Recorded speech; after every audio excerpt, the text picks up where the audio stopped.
এরা মনে করছে নামাজ পড়লে সব মাপ, যত কিছু করো নামাজ পড়ো, যত কিছু করো বাড়ির সামনে মসজিদ বানাও, সব হবে, সমস্ত গুনাহ মাপ হয়ে যাবে, শুধু নামাজ পড়ে জান্নাত যাবে এরকম আয়াত যদি দেখাইতে পারো আমি তওবা করব। নামাজের পূর্বে দরকার হচ্ছে ঈমান। নবী করিম সাল্লাল্লাহু আলাইহি ওয়াসাল্লাম তিনি যখন নবী হলেন তিনি সর্বপ্রথম মানুষদেরকে কি নামাজের ডাক দিয়েছেন না ঈমানের ডাক দিয়েছেন?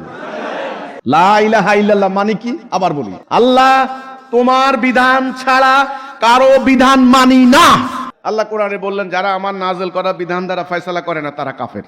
ঈমান মানি আল্লাহ একজন আছেন ওটা না। আরে ভাই, আল্লাহ ভগবান ঈশ্বর এটা হিন্দু খ্রিস্টান বৌদ্ধ সবাই বিশ্বাস করে। এই সমাজ মুসলমানের সমাজ নয়, এই সমাজ মুমিনের সমাজ নয়, এই সমাজ কাফেরের সমাজ। আউযু বিল্লাহি মিনাশ শাইতানির রাজীম। বিসমিল্লাহির রহমানির রহিম। আলহামদুলিল্লাহি রাব্বিল আলামিন। সবাইকে আন্তরিক সালাম, মোবারকবাদ। সালামু আলাইকুম ওয়া রাহমাতুল্লাহি ওয়া বারাকাতুহু। এই মসজিদের নাম হলো শহীদি জামে মসজিদ। দেখেন লেখা আছে শহীদি জামে মসজিদ। এই নামটা কেন রাখলাম আমরা? এই মসজিদ নির্মাণ করতে গিয়ে দুজন ভাই শহীদ হয়েছে। সারা দেশে হাজার হাজার মসজিদ বানাচ্ছে, কোনো অসুবিধা নাই, কোনো সমস্যা নাই। এই মসজিদটা বানাতে গিয়ে দুজন শহীদ হতে হলো কেন? একটা বিরাট প্রশ্ন না? আপনি যদি কোনো এলাকাতে একটা মসজিদ বানানোর পরিকল্পনা করেন তাহলে আপনাকে স্বাভাবিকভাবে সবাই স্বাগতম জানাবে, অ্যাপ্রিসিয়েট করবে যে ঠিক আছে আপনি ভালো কাজ করছেন। আপনি সিনেমা হল বানাচ্ছেন না, আপনি মসজিদ বানাচ্ছেন। সবাই আলেম ওলামা যারা আছে সবাই মিলে আপনাকে সহযোগিতা করবে, মিলাদ করবে ইত্যাদি। না, আমাদের এখানে মসজিদ বানাতে গিয়ে খুন হলো কেন দুজন মানুষ? আমরা যখন সিদ্ধান্ত নিলাম যে আমরা ওদের পিছনে আর নামাজ পড়বো না, কেন পড়বো না বিশাল প্রশ্ন, তখন তাদের মাথা গরম হয়ে গেছে। কি সর্বনাশ, আমাদের পিছনে নামাজ পড়বে না? আমরা সিদ্ধান্ত নিলাম হিজবুত তাওহীদ যে আমরা আমাদের মসজিদে সালাহ করব। কেন করব এটার জন্য আপনাদের সাথে আমার কিছু কথা আছে।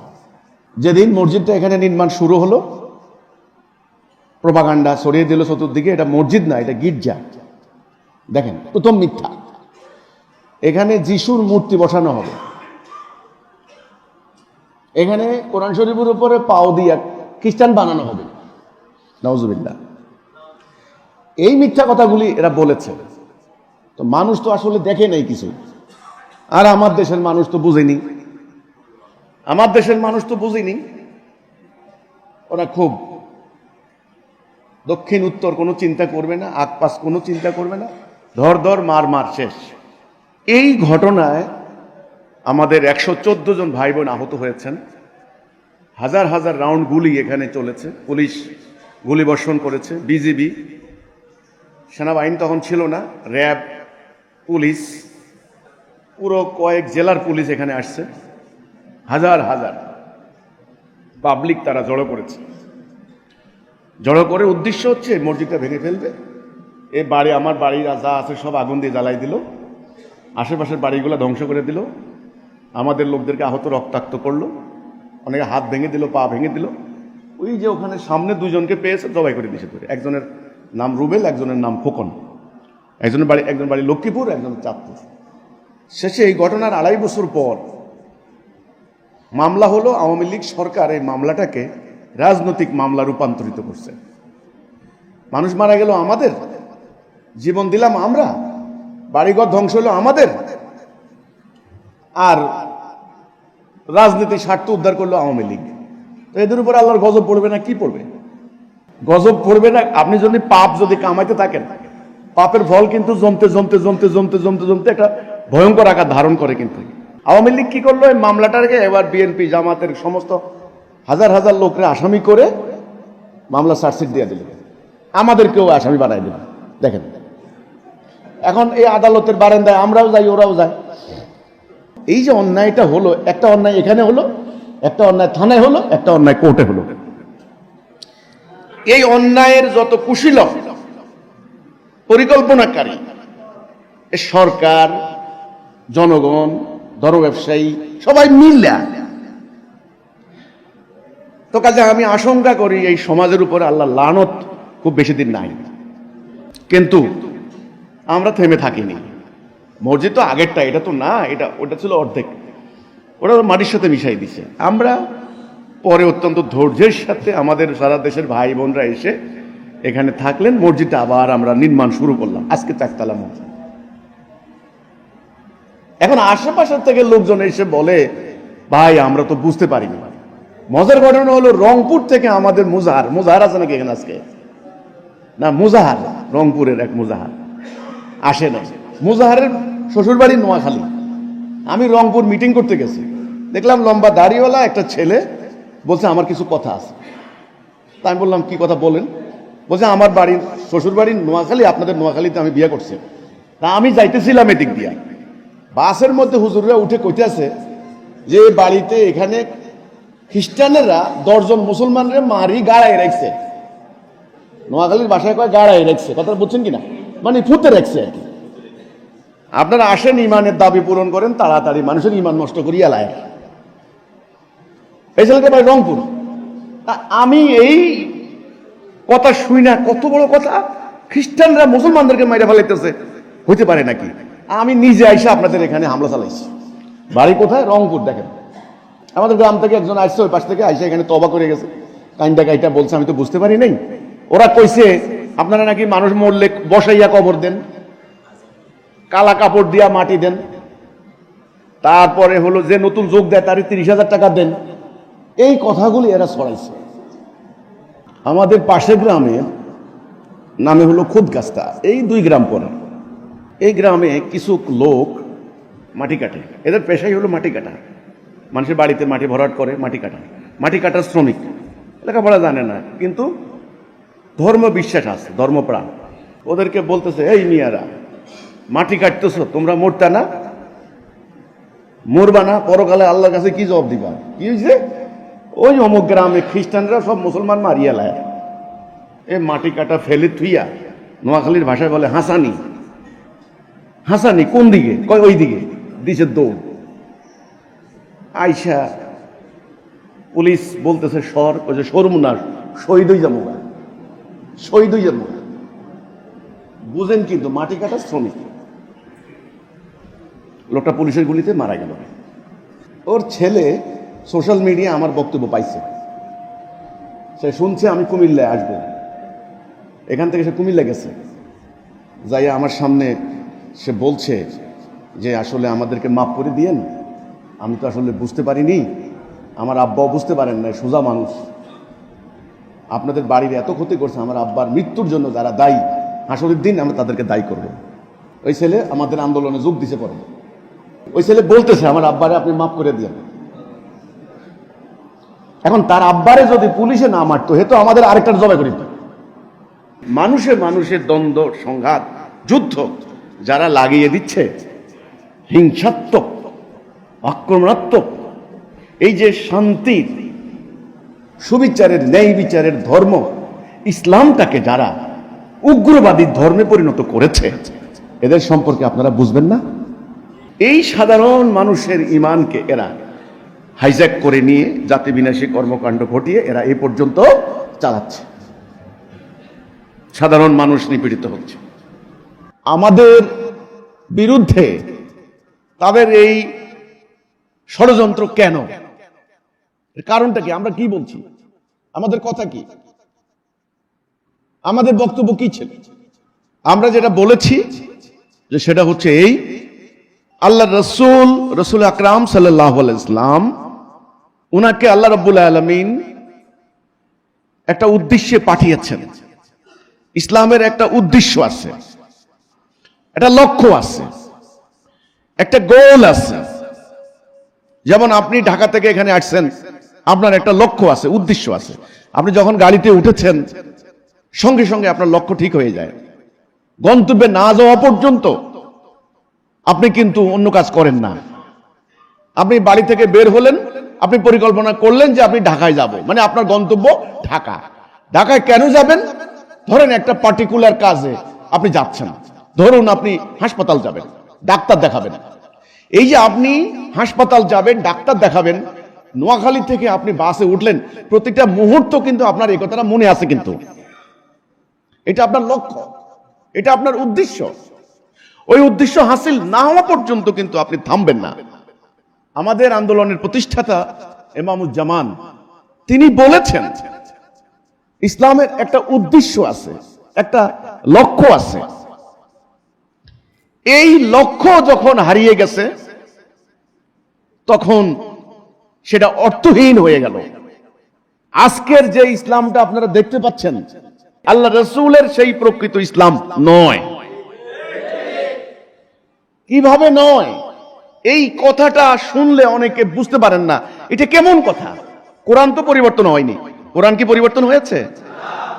কোরআনের যিনি রচয়িতা আল্লাহ রাব্বুল আলামিন, যিনি কোরআনকে পাঠিয়েছেন, আল্লাহ কি মরে গেছেন? নো। নবী করিম সাল্লাল্লাহু আলাইহি সাল্লাম যার কাছে কোরআন এসেছে তার জীবনী কি হারিয়ে গেছে? নো। তাহলে আল্লাহর জায়গায় আল্লাহ আছেন, কোরআনের জায়গায় কোরআন আছে, নবীর জায়গায় নবী আছেন। মাঝখানে আমাদের কি হলো? আমরা আজকে মুসলমান পরিচয় দিচ্ছি, 8 কোটি মুসলমান উদ্বাস্তু, অনেকে বলে 10 কোটি। ঠিক আছে, বাড়ির পাশে মিয়ানমার উদ্বাস্তু, এরা উদ্বাস্তু, এদের বাড়িঘর নাই, ওদের বাড়িঘর তো বের করে দিয়েছে, আপনারা কিচ্ছু করতে পারেন নাই। ফিলিস্তিন 1 লক্ষ হত্যা করছে গত 2 বছরে, কিচ্ছু করতে পারেন নাই। এখন হত্যাকাণ্ড চলছে হলো সুদানে হত্যাকাণ্ড অলরেডি দৈনিক 2000-2500 কিন্তু খুন হচ্ছে, এক মুসলমান আরেক মুসলমানকে মারছে। বাংলাদেশের ভিতরে আসেন, ভেতরে কি হচ্ছে? স্বাধীনতার পর এই পর্যন্ত 5 বছর পর পর ইলেকশন হয়, জনগণ অংশগ্রহণ করে, আনন্দ উৎসবের সঙ্গে ইলেকশন করে, কয়েকদিন পরে আবার তার বিরুদ্ধে শুরু হয় আন্দোলন। কয় কি? স্বৈরাচার হয়ে গেছে, ওইটা খারাপ হয়ে গেছে, ওরে তাড়াও, ওরে ভাগাও, ওরে পতন করো, ওরে মারো, ওরে ধরো, শুরু করে হরতাল, অবরোধ, ঘেরাও ইত্যাদি। এটা নাকি গণতান্ত্রিক অধিকার। আচ্ছা, কষ্টটা পায় কে? মানুষ। ক্ষতিগ্রস্ত হয় কে? মানুষ। চাকরি হারায় কে? মানুষ। ব্যবসা বাণিজ্য ধ্বংস হয় কার? এই মানুষের। এটা হচ্ছে, আপনার দেখেননি এ পর্যন্ত। 30 লক্ষ রক্তের বিনিময়, মানুষের রক্তের বিনিময় একবার দেশটা ভাগ হলো, আলাদা হলো। হওয়ার পরে কি হলো? 5 বছর যাইতে না যাইতে রাষ্ট্রপ্রধান সহ রাষ্ট্রপ্রধানের ফ্যামিলি কিল্ড। তারপরে শুরু হলো আরেক রাষ্ট্রপ্রধান কিল্ড। তারপরে শুরু হলো আরেক রাষ্ট্রপ্রধান ক্ষমতা আসছে, তার বিরুদ্ধে আন্দোলন, বলে কি স্বৈরাচার বিরুদ্ধে আন্দোলন। কত মানুষ যে মারা গেল, কত যে ক্ষয়ক্ষতি হলো তার কোনো ঠিক নেই। বিশ্ববিদ্যালয় পোলাপাইন মারা গেছে কত। আচ্ছা, সে হলো ইলেকশন হলো, এবার যারা নির্বাচিত হলো এবার তাদের বিরুদ্ধে আবার শুরু হলো আন্দোলন। আচ্ছা, আবার ইলেকশন হলো, হওয়ার পরে গত 16 বছর একদল ক্ষমতায় আসলো, ওরে কইলো ফ্যাসিস্ট, স্বৈরাচার, এবার তার বিরুদ্ধে হলো আন্দোলন। এখন আবার গত 1.5 বছর থেকে শুরু হচ্ছে। আমার কথা হচ্ছে, এই গত 50 বছর আগে আর এখন এই 50 বছর হিসাব করেন তো দেখি, সুদের পরিমাণ বাড়ছে না কমছে? বাড়ছে। অফিস আদালতে ঘুষ বাড়ছে না কমছে? এই যে পাড়ায় পাড়ায়, মহল্লায় মহল্লায় মারামারি, হানাহানি, খুনাখুনি, হত্যা বাড়ছে না কমছে? কেমন বাড়ছে? গত 2 দিন আগের একটা পত্রিকার পরিসংখ্যান আমি পাইলাম, শুধু লাশ পাওয়া গেছে কয়েকশো, খালি গত কয়েকদিনে, খালি লাশ, ভেসে যাওয়া লাশ, নদীতে ভেসে যাওয়া, পুকুরের ডোবায় ভেসে যাওয়া, কচুরিপানার তলে লাশ, শুধু লাশ আর লাশ। এটা গত কয়েকদিন আগের রিপোর্ট। শত শত হাজার হাজার নারী ধর্ষিতা হচ্ছে, ধর্ষণে তারা মারা যাচ্ছে। এই যে আগামীতে আবার আরেকটা ইলেকশন হবে, একদল এই যে কর্মসূচি দিয়া বসছে, আগামী দিন 11 তারিখে এই কর্মসূচি, ঘেরাও কর্মসূচি, অবরোধ কর্মসূচি। নির্বাচন হবে কি হবে না এটা নিয়ে একদল বলছে হবে, একদল বলছে হবে না। এতে করে আমাদের আগামী দিনের ভবিষ্যৎ, আমাদের রাষ্ট্রটা, আমাদের জাতি দিনকে দিন ঋণ মুক্ত হচ্ছে না ঋণগ্রস্ত হচ্ছে?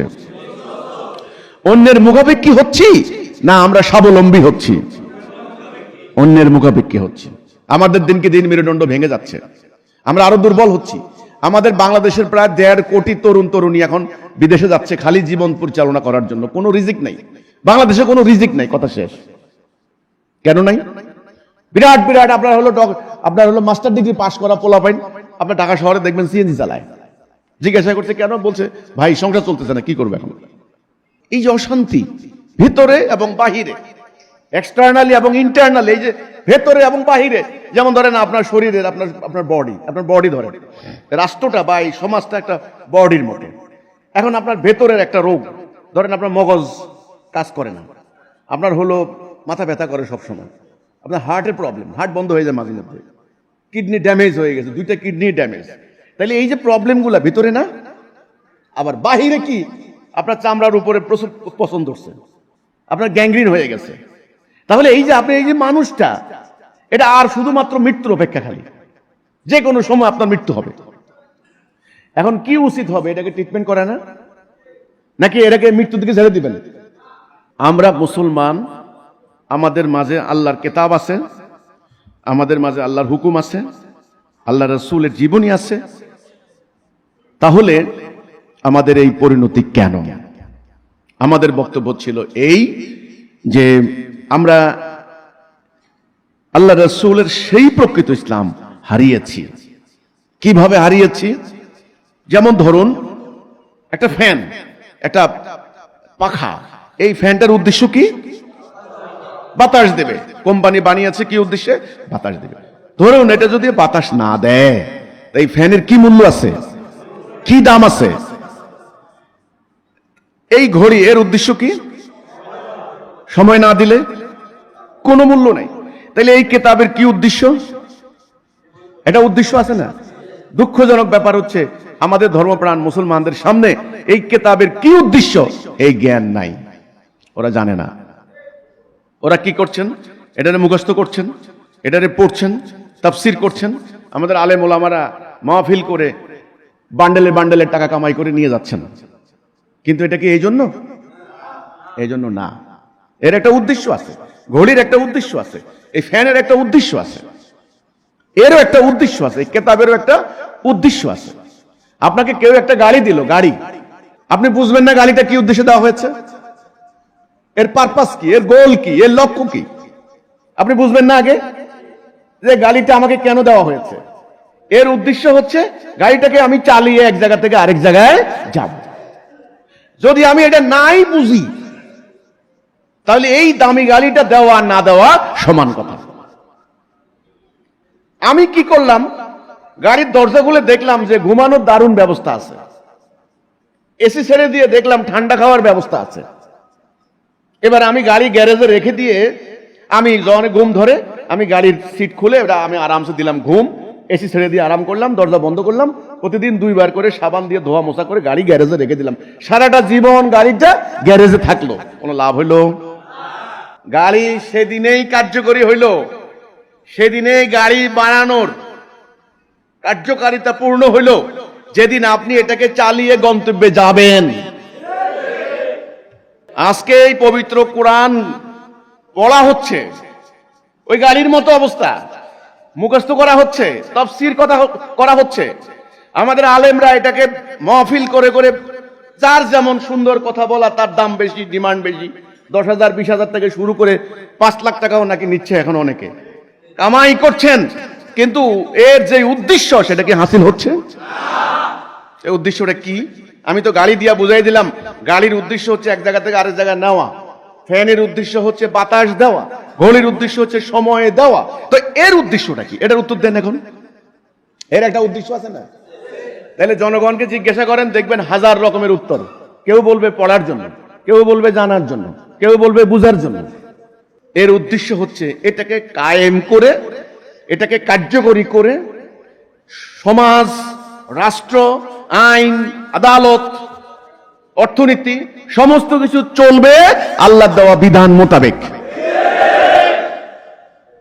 এক লাইনে এর উত্তর কি হবে? এক লাইনে আল্লাহর এই বিধান পাঠানোর উদ্দেশ্য হচ্ছে এটাকে প্রতিষ্ঠা করে মানুষ যেন শান্তি পায়, দরজা খুলে ঘুমাতে পারে।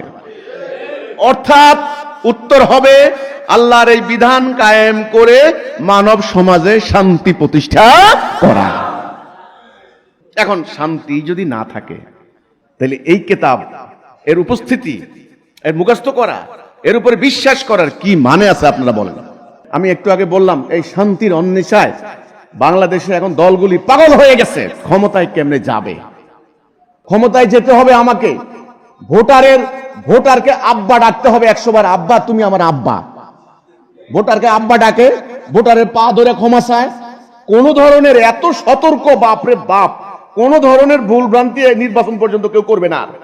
মহা দরবেশ, প্রত্যেকটা দরবেশ দাড়িটা লম্বা করে দিছে, মসজিদে যাবে, এখন নিয়মিত ধর্মীয় কার্যক্রম করবে, দান খয়রাত করবে।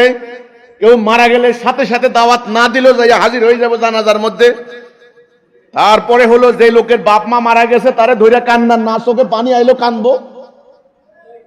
এর মানে হলো ভোট দে খালি আমারে, আজকে ভোট শেষ, কালকে তোরে চিনি না। ক্ষমতার দণ্ডমুণ্ডের কর্তা এখন আমি, যা বলবো তা হবে। অর্থ পাচার করে লুট করে নিয়ে যাব, কিছু করতে পারবি না।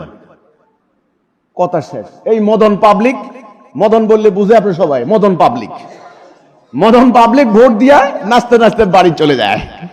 আমার এই রাস্তাটা ইউনিয়ন পরিষদের রাস্তা, আজকে 2-2.5 বছর এক টুকরা মাটি, একটা কঙ্কর কেউ ফেলায় না। ঢোলওয়ালা ঢুলি বুঝে যত জোরে বাড়ি মারমু তত বেশি সে নাচবো। সিস্টেমটাই এমন, সে স্থির থাকতে পারবে না। ঢোলে বাড়ি দিব খালি জোরে জোরে, ডিং ডিঙ্গা ডিং, ডিং ডিঙ্গা ডিং, সে নাচবই খালি। আমাদের পাবলিকের দশা সেটা হইছে। নাচন শুরু হয়েছে না সবাই? নতুন ভোটার নাচতে আছে, ভোট দিমু। কারে দিবা, কি জন্য দিবা, কেন দিবা, ফল কি, রেজাল্ট কি? তোমার বাবাই তো ভোট দিয়ে আসছে, তোমার দাদাই তো ভোট দিয়ে আসছে, ফল কি হয়েছে, রেজাল্ট কি হয়েছে? এই চিন্তা কেউ করাবে না, কেউ করবে না, কেউ বলবে না। আজ আমরা দাঁড়িয়েছি এই কথা বলার জন্য আপনার সামনে। থামো, চিন্তা করো। পাগলের মতো অনেক নাচানাচি করছো, আর না, বিনাশ হবে বিনাশ। এমন অরাজকতার মধ্যে কোনো মানুষ সমাজ বাস করতে পারে না, কোনো মানুষ বাস করতে পারে না। ইসলামের উদ্দেশ্য কি? এটাকে প্রতিষ্ঠা করে মানব সমাজে শান্তি কায়েম করা, মানুষ যেন দরজা খুলে ঘুমাতে পারে। একটা মেয়ে মানুষ রাতের অন্ধকারে হেঁটে যাবে অলংকার পরিহিত অবস্থা, তার কোনো ভয় থাকবে না, না ইজ্জত হারানোর ভয়, না সম্পদ হারানোর ভয়। এক কথায় ন্যায় বিচার, সুবিচার, শান্তি, এটা প্রতিষ্ঠাই হলো ইসলামের উদ্দেশ্য, নবীর আগমনের উদ্দেশ্য, কোরআন নাজিলের উদ্দেশ্য। এটাই যদি না হয় সব ব্যর্থ। প্রথম অ্যান্সারটা পেয়ে গেলেন। তাহলে আপনি প্রশ্ন করতে পারেন, তাহলে আলেম ওলামা এত বড় ইসলামী সংগঠনের এনারা কি করে তাহলে? এবার আমি দ্বিতীয় প্রসঙ্গ আলোচনা করব। একটা হলো পথ, সঠিক পথ, আরেকটা হলো সেই পথে চলার প্রক্রিয়া। তিনটা কথা আমরা সবাই কিন্তু সবসময় মনে রাখবেন, তিনটা পরিভাষা: আকীদা, ঈমান এবং আমল। মাদ্রাসাতে যান, দেখবেন মাসলা মাসাইল শিখানো হচ্ছে, আপনি যেন ভালো মতে আমল করতে পারেন। আমল। তবলিগে যান, কি শিখায়? আমল। নামাজ কেমনে পড়বেন, সূরা কেমনে মুখস্থ করবেন, ওযু গোসল কেমনে করবেন, পাক সাফ কেমনে হবেন, ওই যে মেয়েদের কিছু ব্যক্তিগত ব্যাপার আছে, এই সমস্ত কিছু। বোরকা কেমনে পরবেন, হজ কেমনে করবেন, রোজা কেমনে রাখবেন, ইফতার কখন করবেন, সস, এই যে এগুলো কি? আমল। কোন টাইমে কোন দোয়া, মসজিদে ঢোকার দোয়া, স্যান্ডেল জামা কোট্টা পরার দোয়া, ঘুমানোর দোয়া, বাথরুমে যাওয়ার দোয়া, বাথরুম থেকে বাইরে হওয়ার দোয়া, দোয়া, কালাম, সূরা কারাত বলি আমরা। আমল তো সব জায়গায় কি শিখায়? কি শিখায় বলেন তো দেখি? আমল শিখায়। আরেকটা জিনিস আছে, বলে কি নামাজ বেহেশতের চাবি। নামাজ হলো জান্নাতের চাবি, মিফতাহুল জান্নাত, সলাতু মিফতাহুল জান্নাত। এটা কিন্তু জাল হাদিস, এটা হাদিস না। সলাতু মিফতাহুল জান্নাত বলে কি নামাজ বেহেশতের চাবি, যত কিছু করো নামাজ পড়ো সব মাফ করে দিব আল্লাহ। এই জন্য দেখবেন ঘুষের বান্ডেল নিয়ে বসে, বলে ভাই আজান দিছে, আপনি নামাজ পড়তেন না ভাই? একেবারে কপাল কালো হয়ে গেছে গা, দাঁড়ান আমি একটু জোরের নামাজটা পড়ে আসি ভাই, আপনি একটু বসেন। হ্যাঁ বসেন। বসার পরে নামাজ পড়ে আইলো, আয়সা বললে হ্যাঁ বলেন আপনার কাজটা বলেন। বলে ভাই আমার ফাইলটা এই, আপনার ফাইলটা তো পাওয়া যাচ্ছে না, আমি ফাইল কিন্তু নিজে লুকায় রাখছে, কিন্তু ভিতরে পাওয়া যাচ্ছে না, তো আপনি কিছু খরচ দিয়ে যান, আপনি পরবর্তীতে আপনি খবর নিয়ে আমি খুঁজে দেখি। কত লাগবে খরচ? এই টেবিলে দিতে হবে, হাজার লাখ খানিক টাকা দিয়ে যান। 1 লাখ টাকা বান্ডেলটা দিয়ে দিল, দিয়ে রেখে দিল, আসলে ফাইল তো তার কাছেই। এই নামাজি ফাওয়াইলুল লিল মুসাল্লিন, ধ্বংস ওই সমস্ত মুসল্লিদের জন্য। এই ধারণা ধর্ম সম্পর্কে রং আইডিয়া, রং কনসেপশন। এরা মনে করছে নামাজ পড়লে সব মাপ, নামাজ জান্নাতের চাবি। যত কিছু করো নামাজ পড়ো, যত কিছু করো বাড়ির সামনে মসজিদ বানাও, সব হবে, সমস্ত গুনাহ মাফ হয়ে যাবে। আরেক দল শিখাই দিছে কি, এই যে কাকা আপনার সন্তান কয়জন? কইলো যে আমার তো আল্লাহ আল্লাহ আল্লাহ রাইলে আমার 4 হুত 2 মাইয়া, মানে 6 জন। 4 হুত মানে পুত্র, ছেলে সন্তান। জানেন তো, আমি কিছু নোয়াখালীর ভাষা বলি, আমাদের নোয়াখালীর লোক আছে তো। হুত মানে পোলা, পুত্র। 4টা পোলা। বলছে একটা পোলারে মাদ্রাসা দিয়ে দেন, হাফেজ বানান, আলেম বানান, আপনার 14 পুরুষে জান্নাত নিয়ে যাবো গা। এইবার উনি বলে যে আরে সারা জীবন আকামুকাম যা করছে কোনো সমস্যা নাই, 14 পুরুষ যেহেতু জান্নাত যাইবো, কোনো সমস্যা কি? সার্টিফিকেট দিয়ে দিল। এবার তারে মাদ্রাসা পাঠাইলো। মাদ্রাসা কি হচ্ছে এটা দেখার বিষয় না। আরেক গ্রুপ আছে দেখবেন যখন হজ আইব, হজ এটা কিন্তু মার্কেটিং নেটওয়ার্ক। আপনারা জানেন না, নেটওয়ার্কের অনেক উপর থেকে নিচ পর্যন্ত নেটওয়ার্ক।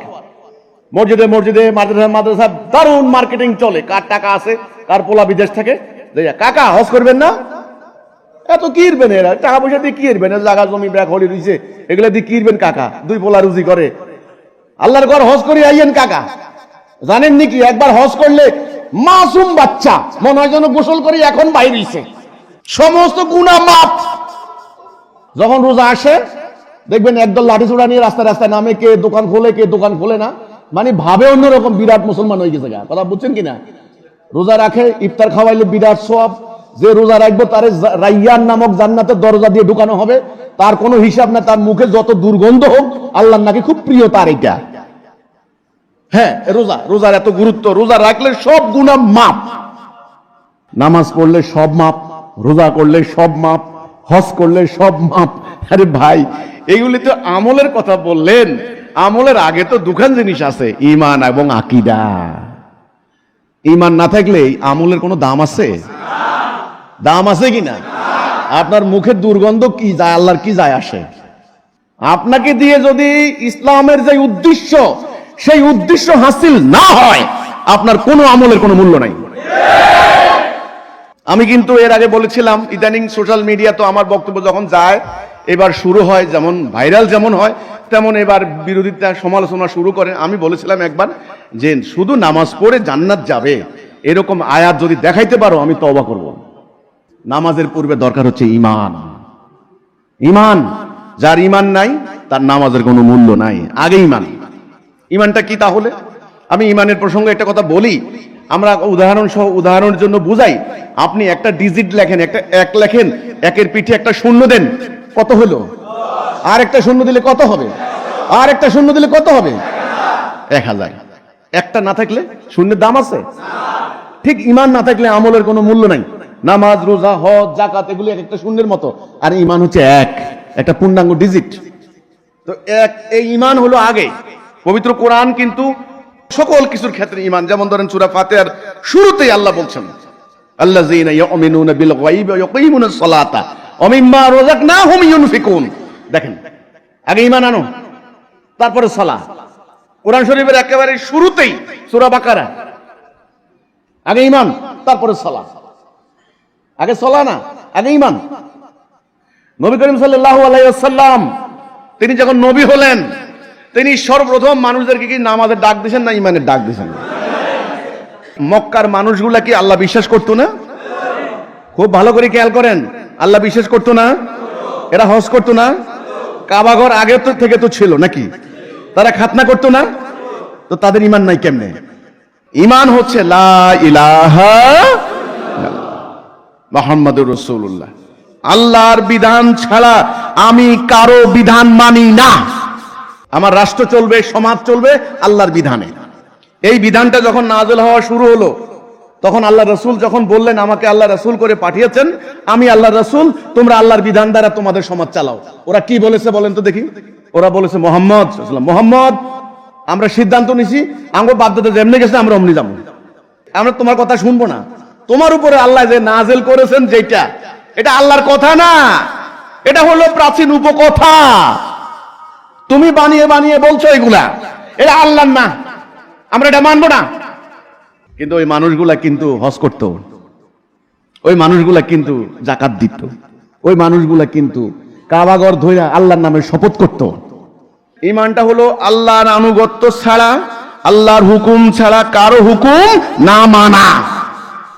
এইবার আসেন আমাদের এই বাংলাদেশ, কথায় কথায় বলেন 92% মুসলমান, কথায় কথায় বলেন 92% মুসলমান, লক্ষ লক্ষ মসজিদ মাদ্রাসা, লক্ষ লক্ষ আলেম মুফতি মৌলানা, সব ঠিক আছে, ওকে। আপনি বলেন তো এই রাষ্ট্রটা কোন হুকুমে চলে? ব্রিটিশের হুকুমে না আল্লাহর হুকুমে? আদালতে বিচার হয় কার আইনে? আল্লাহর আইনে না ব্রিটিশের আইনে? অর্থনীতি, ব্যাংক, এই যে কারবারি প্রতিষ্ঠানগুলোতে এই যে অর্থনীতি, সুদ ভিত্তিক অর্থনীতি, এটা আল্লাহর নাকি ইহুদি খ্রিস্টানের? এই যে রাষ্ট্রটা চলে, ধাপ্পাবাজের রাজনীতি, এক দলকে একেবারে ধ্বংস করে দিয়ে আরেক দল ক্ষমতায় যেতে হবে, নানান ধরনের ইঞ্জিনিয়ারিং করে, প্রোপাগান্ডা করে, কোটি কোটি ট্রিলিয়ন ট্রিলিয়ন টাকা ব্যয় করে একদল ক্ষমতায় যায়, আরেক দলকে একেবারে নিশানায় মানে নিশ্চিহ্ন করে দেয়। এই যে নোংরা রাজনীতি, এটা কি আল্লাহ রাসূল শিখাইছেন না ওরা শিখাই দিয়ে গেছে? আপনার রাষ্ট্র পরিচালিত, সম্পূর্ণ রাষ্ট্রটাই পরিচালিত হচ্ছে আল্লাহ দেওয়া বিধান বাদ দিয়া মানুষের তৈরি বিধানে। আপনার কি ঈমান আছে? লা ইলাহা ইল্লাল্লাহ মানে কি? আবার বলি, আল্লাহ তোমার বিধান ছাড়া কারো বিধান মানি না, কথা এটা না? তো এই বিধানটা তো মানতে হবে আপনাকে, রাষ্ট্রীয় জীবনে প্র্যাকটিস করতে হবে নাকি? ইসলামের মধ্যে সবচেয়ে বড় গুনাহ যেটা কোনো মাপ নাই, এটা কি বলেন তো? শিরিক। আল্লাহ কোরআনে বলেছেন যে ইন্নাল্লাহা লা ইয়াগফিরু আন ইউশরাকা বিহি, আল্লাহ শিরিক ক্ষমা করবেন না, অন্য সব গুনাহ ক্ষমা করবেন, শিরিক ক্ষমা করবেন। সে শিরিকটা কি? কিছু মানা কিছু না মানা, আংশিক মানা আংশিক না মানা। আমরা নামাজ পড়ি, কে বলছেন? আল্লাহ। রোজা রাখি, কে বলছেন? আল্লাহ। কিন্তু রাষ্ট্র চলে কার আইনে? এটা শিরিক হলো কিনা? না হয় নাই? এটা আমাদের দেশের কিছু উলামা আছে, ওনারা বলে কি না, শিরিক দুই প্রকার। শিরিক কয় প্রকার? দুই প্রকার। একটা হচ্ছে আমালিয়ান শিরিক, একটা হচ্ছে ইতিকাদান শিরিক। আমরা ওই আমলগত শিরিক করি, আকীদাগত শিরিক করি না। দেখেন, প্রকারভেদ বের করে দিয়ে নিজেরা আস্তে বেরিয়ে গেল, নিজের পাপকে স্খলন করার চেষ্টা করছে। দেখেন, শিরিকটা কি? কবরে মোমবাতি দাওন শিরিক। বেদাত কি? বেদাত মানে হলো মিলাদ করা, কিয়াম করা, এগুলা বেদাত। আসল শিরিক, আসল বেদাতের সংজ্ঞা এরা উল্টাই দিচ্ছে। তাহলে শিরিকটা কি বলেন? আল্লাহর হুকুমের, আল্লাহর বিধানের কিছু মানা কিছু না মানা। এখন বলেন আমরা জাতিগতভাবে শিরিক করছি কি না? আপনি যদি আমার যুক্তি না বুঝতে চান তাহলে আর কিছু করার নাই, ওদের মতো আপনি জায়েজ করে নেন সবকিছু। এটা দুই প্রকার, এটা তিন প্রকার, এটা পাঁচ প্রকার, আমরা এই প্রকারের মধ্যে আছি, ওই প্রকার করেন না, অসুবিধা কি? কিন্তু সাদা চোখে দেখা যায় যেই সত্য, সেটাকে আপনি প্রকারভেদ করে বাঁচার চেষ্টা করে তো কোনো লাভ নাই। আল্লাহ কোরআনে বললেন যারা আমার নাযিল করা বিধান দ্বারা ফয়সালা করে না তারা কাফের। আচ্ছা, এই আয়াতের মধ্যে কোনো ব্যাখ্যার দরকার আছে? আপনারা বলেন তো, তাফসীরের দরকার আছে? আপনারা কি সাদা কালো বুঝেন না? আপনারা কি ন্যায় অন্যায় বুঝেন না? নাকি বুঝেন না ভাই? আপনারা কি পচা মাছ ভালো মাছ এটা বুঝেন না? তো তাহলে ওই কোরআনের ওই আয়াত ফাহাল হামারাহা ফুজুরহা ওয়া তাকওয়াহা, আল্লাহ রাব্বুল আলামিন প্রত্যেকটা নফসকে ইলহাম দিয়েছেন, ন্যায় অন্যায় পার্থক্য করার ইলহাম। সে বুঝতে পারে কোনটা ন্যায় কোনটা অন্যায়, কোনটা সত্য কোনটা মিথ্যা। ভান ধরলে তো হবে না। মোমেন কাকে বলে, কাফের কাকে বলে, এই দুটি সংজ্ঞা আপনি পরিষ্কার বুঝে নেবেন। মানুষ দুই প্রকার, মোমেন কাফের। জান্নাতে যাবে মোমেন আর জাহান্নাম যাবে কাফের। এখন মোমেন কে, কাফের কে? ওই কাফের দাঁত 50টা, শিং 2টা, ওই না, ওটা না। কাফের আপনার ঘরেও হইতে পারে, কাফের আপনার মহল্লায় হইতে পারে। এই জন্য মোমেন কে কাফের কে, এই দুটি সংজ্ঞা ভালো করে বুঝে নেবেন। কোরআন আমার কথা না, সূরা মায়েদা পরিষ্কার আল্লাহ বলেছেন, আল্লাহ নাযিল করা বিধান দ্বারা ফয়সালা করে না, বিচার করে না, বিধান দেয় না, তারা কাফের। ওমান লাম ইয়াহকুম বিমা আনজালাল্লাহু ফাউলাইকা হুমুল কাফিরুন ফাউলাইকা হুমুজ জালিমুন ফাউলাইকা হুমুল ফাসিকুন। সংজ্ঞা কাফের, ফাসিক, জালেম। রাষ্ট্রটা কেমনে চলবে আল্লাহ বিধান দিবেন না? রাসূল রাষ্ট্রপ্রধান ছিলেন না? ওকে, আদালতে কোনো বিচার গেলে আসামির কি আইনে বিচার হবে আল্লাহ দিবেন না? মোমেন যারা, মুসলিম যারা, তারা কি এটা মানবে না যে চোরের শাস্তি কি, ব্যভিচারের শাস্তি কি, ডাকাতের শাস্তি কি, ঘুষ খাওয়ানোর শাস্তি কি আছে না এখানে? তাহলে যারা ওখানে বসে আল্লাহর এই বিধান মোতাবেক ফয়সালা দিল না, তারা কি? এখন তারা যদি যাইয়া মসজিদে সবাই আগে বসে, আপনি তো বলেন ওরে বাপরে কি সুন্দর মুসল্লি, এরপরে হজের মাঠে যাইয়া সবাই আগে হজের টিকিট যাইয়া সেলফি দেয়, কাবা শরীফের সামনে হজ করতে আসি। আরে কাফেররাও তো হজ করতো, তাহলে এক কথায় কাফের কে? যারা আল্লাহর বিধান মোতাবেক ফয়সালা দেয় না, বিচার করে না, হুকুম দেয় না, তারা হচ্ছে কাফের। এটা ব্যক্তিগত জীবনে যেমন রাষ্ট্রীয় জীবনে, আইন আদালত সকল ক্ষেত্রেই এই কথা প্রযোজ্য। এবার মোমেনকে সূরা হুজরাত 15 নম্বর আয়াত, যারা আল্লাহ এবং তার রাসূলের প্রতি ঈমান আনে, লা ইলাহা ইল্লাল্লাহ মুহাম্মাদুর রাসূলুল্লাহ, আল্লাহ এবং তার রাসূলের প্রতি ঈমান। এই ঈমান মানে কি এটা বুঝতে হবে। ঈমান মানে আল্লাহ একজন আছেন ওটা না। আরে ভাই, আল্লাহ ভগবান ঈশ্বর এটা হিন্দু খ্রিস্টান বৌদ্ধ সবাই বিশ্বাস করে। বৌদ্ধদের মধ্যে অনেকে এখনো নাস্তিক হয়েছে, এটা ভিন্ন কথা, কিন্তু হিন্দুরা বলে না ভগবান, খ্রিস্টানরা বলে না ঈশ্বর গড, ইহুদিরা বলে না এলি, মুসলমানরা বলে আল্লাহ। তাহলে আল্লাহ একজন আছে এটা তো ওরাও বিশ্বাস করে। আমাদের কথার মধ্যে আর ওদের ডিফারেন্স আছে। আমাদের কথা হলো লা ইলাহ, মানি না কোন ইলাহ ইল্লাল্লাহ, আল্লাহ ছাড়া। তাহলে আল্লাহর প্রতি ঈমান আনার অর্থ হচ্ছে আল্লাহর বিধানকে মান্য করার অঙ্গীকার। এই হুকুম ছাড়া অন্য হুকুম না মানা, এটার নাম ঈমান। আল্লাহ আছে একজন, আল্লাহ অনেক মহান, আল্লাহ সব সৃষ্টি করছেন, আপনি বিশ্বাস করেন, লালন করেন, কিন্তু আইন মানেন মানুষের, ওটা ঈমান না। ইসলামের দৃষ্টিতে ওটা ঈমান না। এই ধরনের ব্যক্তিগত বিশ্বাস মক্কার কাফেরদেরও ছিল। এখন হিসাব মিলে যাবে। এই লক্ষ লক্ষ লাখে লাখে কাতারে কাতারে মানুষ নামাজ পড়ে, রোজা রাখে, হজ করে, অশান্তি কেন? এই লম্বা দাড়ি, এই লম্বা টুপি, 2400 টাকার স্কেলে চাকরি করে, ঢাকায় 10টা বাড়ি, কোথা থেকে হইছে এখন বুঝবেন। আমল করে, লেবাস ধরছে, পড়ালেখা করে, কিন্তু ঈমান নাই। কি নাই? ঈমান নাই। এই ফ্যানের ডানা আছে, ওই কয়েল আছে, সব আছে, কারেন্ট নাই। কি হইল? কার্যকরী আছে? ধরেন আপনার হাত আছে, পা আছে, মাথা আছে, ঠ্যাং আছে, চোখ আছে, সব আছে, প্রাণ নাই, রু নাই। ডাক্তার ভেইন চেক চেক করে বলে হি ইজ এক্সপায়ার্ড, শেষ। তাহলে এই হাত পা থাকার কোনো দাম আছে? ঠিক আমাদের মুসলমানদের কি আছে? মসজিদ আছে, মাদ্রাসা আছে, আলেম ওলামা আছে, ওয়াজ মাহফিল আছে, ঠিক আছে, উরুস আছে, পীর সাহেব আছে, দোয়া কালাম আছে, সব আছে, কি নাই? ঈমান নাই। কি ভয়াবহ কথা! এই ভয়ঙ্কর কথাখানি এ পর্যন্ত শুনেছেন কারো কাছে? আমরা এই কথাটাই বলেছিলাম, আর কিছু বলি নাই ভাই। আপনি যান আমার এলাকায়, ঘুরে ঘুরে ঘুরে ঘুরে জিজ্ঞাসা করেন, প্রত্যেকটা নরনারীকে জিজ্ঞাসা করেন, আমার নাম ধরে জিজ্ঞাসা করেন যে সেলিম তোমাদের এলাকার মানুষ কারোর সাথে কোনোদিন কোনো 2 নাম্বারই করার কোনো প্রমাণ আছে কিনা জিজ্ঞাসা করেন তো। 1 নাম্বার 2 নাম্বার বাজারে কেউ 10 টাকা তার কাছে পাইবা কিনা জিজ্ঞাসা করেন না। তাহলে দোষটা কি তার বাড়ির 4 বার হামলা করলা কেন? 4 বার বাড়ি আগুন দিয়ে জ্বালাই দিছে। আমাদের আশেপাশে যতগুলা সদস্য ছিল প্রত্যেকটার বাড়ি আগুন দিয়ে জ্বালাই দিছে, মানে ধ্বংস করে লুটপাট করে নিয়ে গেছে। দোষটা কি আমাদের? আমরা এই কথাটাই বলেছিলাম, তোমাদের ঈমান নাই। এই সমাজ মুসলমানের সমাজ নয়, এই সমাজ মুমিনের সমাজ নয়, এই সমাজ কাফেরের সমাজ।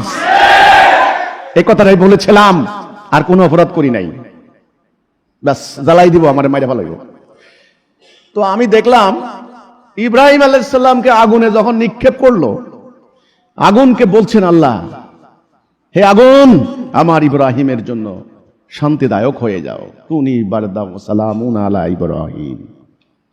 তা আমার বাড়িতে যখন আগুন দিল, আমি তো মনে করছিলাম যদি বোধহয় জ্বলে পড়ে ছারখার হয়ে যাবে, কিন্তু না, এই আগুনের স্ফুলিঙ্গের ভিতর থেকে হাজার হাজার মুমিনের জন্ম হবে, হাজার হাজার মুমিন বেরিয়ে আসবে। এখন আমি বুঝতে পারছি, যে ভাইয়েরা রক্ত দিলেন, যে ভাইয়েরা শহীদ হওয়ার সময় এলাকার মানুষ বলেছিল এরা ইচ্ছা করলে বাঁচতে পারত, পাশে পুকুর ছিল, এরকম পুকুর ছিল, পুকুরে লাফ দিলে এরা বাঁচতে পারত, কিন্তু না, এরা দাঁড়িয়ে দাঁড়িয়ে এদেরকে শোয়াইলো, জবাই করে দিল, দুইটা চোখ তুলে ফেললো, হাত পায়ের রক কেটে দিল, গুপ্তাঙ্গ কেটে বুকের উপর রেখে দিল। এই নিষ্ঠুর জালেম এরা নামাজ পড়ে আবার এই তসবিহ ছড়ার 100টা দানা, কয়টা দানা? 100টা দানা। আচ্ছা, এই 100টা দানাকে একটা মালা মানে একটা ছড়ায় পরিণত করছে কিসে? এই সুতাটা যদি আমি এখন কেটে দেই, দানাগুলা ছড়াই ছিটে পড়বে না এখানে? কোনোটা ময়লা চলে যাবে, কোনোটা পায়ের নিচে চলে যাবে, কোনোটা হারায় যাবে, কোনোটা ধ্বংস হয়ে যাবে কিনা? তাহলে এই 100টা দানাকে একত্রিত রাখছে একটা সুতা। ঠিক এই 240 কোটি মুসলমান, সমস্ত জনসংখ্যার 31% টোটাল পপুলেশনের এই ওয়ার্ল্ডে মুসলমান। আজকে মুসলমান 57টা রাষ্ট্রে বিভক্ত, হাজার হাজার দল, হাজার হাজার পীর, হাজার হাজার তরিকা। এদের এই ঐক্যের রশি কেটে দেওয়া হয়েছে। আজকে তারা ঐক্যবদ্ধ নাই। ঐক্যের রশিটা কি ছিল? লা ইলাহা ইল্লাল্লাহ। বাস, হুকুম মানব কার? আনুগত্য মানব কার? এই রশি নাই, এটা কেটে দেওয়া হয়েছে। যেই কারণে সোমালিয়া মাইর খায় মুসলমান, সুদানে মাইর খায় মুসলমান, আলজেরিয়া মাইর খায় মুসলমান, ইরাকে মাইর খায় মুসলমান, ফিলিস্তিনে মাইর খায় মুসলমান, পাকিস্তানে কচু কাটা করে মুসলমান, আফগানিস্তানে উড়ে এসে ধ্বংস করে মুসলমানদের, বাংলাদেশে মাইর খায় মুসলমান, নিজেরা মইরা শেষ হয়ে যাচ্ছে। কারণ কি নাই? ঐক্য নাই, ঈমান নাই। কি নাই? যে আমরা মুখে বলি আল্লাহর হুকুম ছাড়া কার হুকুম মানি না, বাস্তবে আমরা আল্লাহর হুকুম বাদ দিয়েছি। এই অর্থে কিন্তু এটা মুনাফিক। মুখে বলি একটা, কাজে করি। এখন আমাদের এই আন্দোলনের আবির্ভাব, আমাদের দাওয়াত হচ্ছে ঈমান আনেন। এটা ঈমানের ডাক, এটা তাওহীদের ডাক। শিরিক কুফরের বিরুদ্ধে, তাগুতের বিরুদ্ধে, দলালার বিরুদ্ধে, গায়রুল্লাহর বিরুদ্ধে আল্লাহর তাওহীদের, আল্লাহর হুকুম, আল্লাহর উলুহিয়াতের এই ডাক। সকল নবী রাসূলরা আসছেন এই ডাক নিয়ে। এটা মহাপবিত্র দাওয়াত, এটা খেলাখেলি কথা নয়। বাবা আদম আলাইহিস সালাম, ওনার কলেমা ছিল লা ইলাহা ইল্লাল্লাহ, আদম সফিউল্লাহ। ইব্রাহিম আলাইহিস সালাম, ওনার কলেমা ছিল লা ইলাহা ইল্লাল্লাহ, ইব্রাহিম খলিলুল্লাহ। মুসা আলাইহিস সালামের কলেমা ছিল লা ইলাহা ইল্লাল্লাহ, মুসা কালিমুল্লাহ। আর আমাদের নবীর কলেমা লা ইলাহা ইল্লাল্লাহ মুহাম্মাদুর রাসূলুল্লাহ। এটা হলো সেই সিরাতুল মুস্তাকিম। মানব জাতি যেন আল্লাহর আনুগত্য করে, এই ডাক রাসূল এই ডাক দিয়ে চলে গেলেন। এই কথার উপরে যে মানুষগুলি ঐক্যবদ্ধ হলেন, তাদের সমাজ পরিবর্তন হয়ে গেল। তারা হয়ে গেলেন মোমেন, জান্নাতি, রাদিয়াল্লাহু আনহুম ওয়া রাদু আনহু। ওনারা যখন চলে গেলেন, ইতিহাসের একটা পর্যায়ে ইবলিস, শয়তান প্ররোচিত করে আমাদেরকে সেই রাস্তা থেকে সরিয়ে অন্যদিকে নিয়ে গেল। এখন আমরা ঈমান হারা, এখন আমরা লক্ষ্য হারা, এখন আমরা লক্ষ্যহীন, উদ্দেশ্যহীন একটা বিশৃঙ্খল জনগোষ্ঠী। এখন এই জনগোষ্ঠীর মধ্যে আবারও প্রাণের সঞ্চার করতে হবে। কিসের সঞ্চার? প্রাণের সঞ্চার। হাত আছে, পা আছে, কি নাই? প্রাণ নাই, প্রাণ নাই। প্রাণের সঞ্চার করেন, তখন আবার এই মরা জাতি উঠে দাঁড়াবে, হাঁটবে। আপনারা ঈমান আনার জন্য আমি আপনাদেরকে আমন্ত্রণ জানাবো, অভিনন্দন জানাবো। যদি ঈমান আনেন, আপনি হলেন মোমেন। আপনার ওয়ালি হবেন আল্লাহ, আপনার অভিভাবক হবেন কে? আল্লাহ। আপনি আল্লাহর সাথে অঙ্গীকার করেছেন যে আল্লাহর হুকুম ছাড়া আমি কার হুকুম মানব না। এই মোমেনের সাথে আল্লাহর ওয়াদা, আল্লাহ মোমেনদেরকে বিজয় দিবেন। আকীদা মানে কি? সঠিক ধারণা। ধারণা ভুল হলে কিন্তু সব শেষ। আকীদা ভুল হলে কিন্তু ঈমানেরও কোনো দাম থাকে না। ধারণা হতে পারে দুই রকম, একটা ভুল, একটা সঠিক। রাস্তা হতে পারে কয়টা? দুইটা, সঠিক রাস্তা, ভুল রাস্তা। এই কথাটা কিন্তু খুব ভালো করে বুঝে নিতে হবে। যেমন আপনাকে একটা বস্তু দেওয়া হলো, বস্তুটা দিয়ে লেখে, তাহলে এটার নাম কি? কলম। এই যে আপনি এই বস্তুটা নিয়ে লেখা শুরু করলেন, তার মানে এই সম্পর্কে আপনার ধারণাটা কারেক্ট, আইডিয়াটা কারেক্ট। এটা দিয়ে কি হবে, এটা দিয়ে কি করা উচিত, কি করা দরকার। আচ্ছা, কেউ যদি আপনাকে এটা বুঝায়, আপনি যদি কোনোদিন দেখেন না, এটা ব্যবহারও করেননি, বলতে এটা কি, বলে এটা পকেটে রাখো, ছুরির মতো কাজ দেবে, পকেটে রেখে দে, কেউ উল্টাপাল্টা করলে একদম মাথার মধ্যে মারিয়ে দিবি। তাহলে কি হলো? কাজটা কি হলো? ভুল হলো না? কাজ মানে আমল। আচ্ছা, আমলটা ভুল হলো কেন? এই বস্তু সম্পর্কে ধারণা ভুল হওয়ার কারণে, আকীদা ভুল হওয়ার কারণে। তাইলে আমলের আগে কি দরকার? আকীদা। আমলের আগে কি দরকার? আকীদা। আকীদা যদি ভুল হয়, আমল ভুল হবে। এই যে হাসিনা পালায়ে যাওয়ার পরে হাজার হাজার মানে শত শত মাজারে হামলা করলো, বিভিন্ন বাড়িতে করে হামলা করলো, সবাই কি বুঝাইছে? জিহাদ হবে, জিহাদ, নারে তাকবীর, আল্লাহু আকবার, হামলা করো, হামলা করো। এই যে জিহাদ, আসলে মানুষ তো মনে করছে আমি অমুকের বাড়িঘর লুট করে আসছি, আগুন টাগুন দিয়ে আসছি, ভাঙে চুরে দিয়ে আসছি, এটা জিহাদ হয়ে গেছে। এটা আমল করে আসছে না? এই আমলটা ভুল হলে কি কারণে? আকীদা ভুল হওয়ার কারণে। আসলে জিহাদ কেন, জিহাদের উদ্দেশ্য কি, জিহাদের মানে কি, এটা যাদের সামগ্রিক ধারণা না থাকবে, তাহলে জিহাদের নামে ধ্বংসাত্মক কার্যক্রম চলতেই থাকবে। মাঝখানে বদনাম হবে কিসের? ইসলামের বদনাম হবে, জিহাদের বদনাম হবে। মানুষ দোষ করবে কোরআনকে, আরে কোরআন খারাপ, আল্লাহ খারাপ, আরে কেউ বলবে আল্লাহ কেউ নাই, নাউযুবিল্লাহি মিন যালিক, নবীকে গালাগালি করবে। এই নবীর উম্মত এগুলা মাথায় টুপি দিয়া, লম্বা পাগড়ি পইরা, দাড়ি পইরা, এই দেখো তাণ্ডব করতেছে জিহাদের নামে। আরে দেখো, জিহাদ মানি খারাপ। দেখেন, তাহলে আমলের আগে কি দরকার? আকীদা। আবার বলছি, আকীদা হতে পারে দুই প্রকার, ধারণা হতে পারে দুই প্রকার। একটা হচ্ছে রং, একটা হচ্ছে রাইট, একটা হচ্ছে ভুল, একটা হচ্ছে সঠিক। তাহলে আমল আগে না আকীদা আগে? সঠিক ধারণা ভালো করে জানবেন, নাকি দৌড় দিয়ে খালি আমলের জন্য দৌড়াদৌড়ি করবেন? ভালো করে জানবেন, কেন, কি জন্য, কি উদ্দেশ্য। প্রথমে আপনি আপনার সৃষ্টির উদ্দেশ্য কি, মানুষ সৃষ্টির উদ্দেশ্য কি, আগে এটা একটু ভালো করে বুঝে নেবেন। আমাকে আল্লাহ কি জন্য বানিয়েছে, আমার জীবনের উদ্দেশ্য কি, এই দুনিয়াতে আমার কাজ কি, এই দুনিয়াতে আমার উদ্দেশ্য কি, আমি কেন আসলাম। হ্যাঁ, আপনি খাচ্ছেন, আপনি পেশাব পায়খানা করছেন, আপনি ঘুমাচ্ছেন, আপনার বাচ্চা কাচ্চা হচ্ছে, আপনি একটা নির্দিষ্ট টাইম পার করে আপনি মারা যাচ্ছেন। তো এরকম, তাহলে আপনাকে স্পেশাল সৃষ্টি করার উদ্দেশ্যটা কি? তাহলে গরু, মহিষ, বাঘ, ভালুক, তারাও তো এরকম অন্য অন্য পশু, তারাও খায়, ঘুমায়, পেশাব পায়খানা করে, বংশবৃদ্ধি করে, একটা পর্যায়ে এসে মারা যায়। তাহলে আপনার আমার মধ্যে, পশুর মধ্যে কি তফাৎ রইল? এই যে ব্যাপারগুলা, এই মৌলিক ব্যাপারগুলো আপনাকে আমাকে প্রথমে বুঝতে হবে যে আমাদের জীবনের উদ্দেশ্য কি, আমার জীবনের গোল কি, কি জন্য আমি দুনিয়াতে আসলাম। এটা হলো প্রথম কথা। এই কথাটার উত্তরটা জানলে আপনার সমস্ত এলেম আপনার কাছে ক্লিয়ার হয়ে যাবে, সমস্ত কিছু আপনার কাছে পরিষ্কার হয়ে যাবে। আল্লাহ রাব্বুল আলামিন তিনি আসমান, জমিন, গ্রহ, নক্ষত্র, বৃক্ষরাজি, তরুলতা সব তিনি সৃষ্টি করলেন।